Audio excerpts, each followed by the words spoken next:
The end of the age of Kali. These kings will rule the earth at the same time. They'll show little mercy and be subject to intense fury, even delighting in injustice and immorality.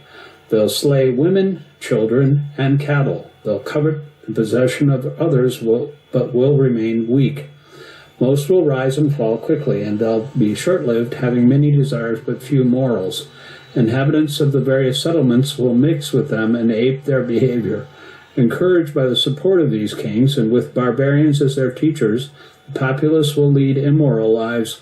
As a result, the daily decline and ultimate loss of wealth and virtue will cause the world to decay. Riches alone will confer nobility. Wealth will be the sole measure of virtue. Sex will be the only bond between couples. Womanhood will be reason enough for pleasure. Falsehood will be the basis for trade and warfare. The earth will be valued as a source of gems and copper. The sacred thread will be the only measure of a Brahmin. External trappings will be the sole indication of one's stage in life. Dishonesty will count as a profession.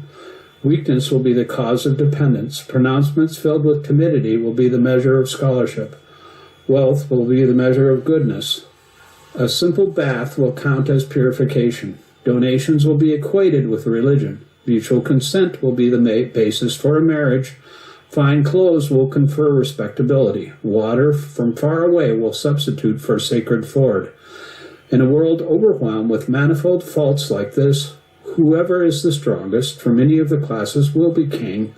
Unable to bear the despot's excessive greed, the populace will seek refuge in hidden valleys in the mountains, subsisting on such food as honey, vegetables, roots, berries, leaves, and flowers. Clad only in the bark of trees, they'll endure heat and cold, wind and rain. No one will live longer than 23 years. In this age of unending decadence, humankind will meet its doom.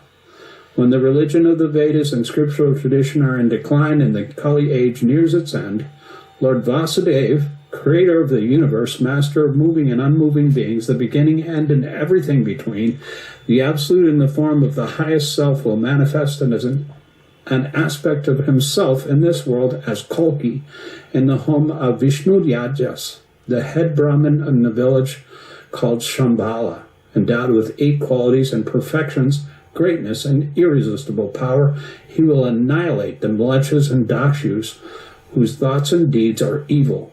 Then he will establish this whole world in virtue, and the minds of those who live at the end of the age, walking when this night has passed, will be stainless, clear, and pure. Such people, who are the seeds of all humanity, even though they were begotten and matured at such a time, will bring forth progeny. Their offspring will adhere to the virtues of the Krita age. As it's said in this regard, quote, when the sun, the moon, and the constellations of Tisti and Jupiter all gather in one mansion, the age of Krita will begin.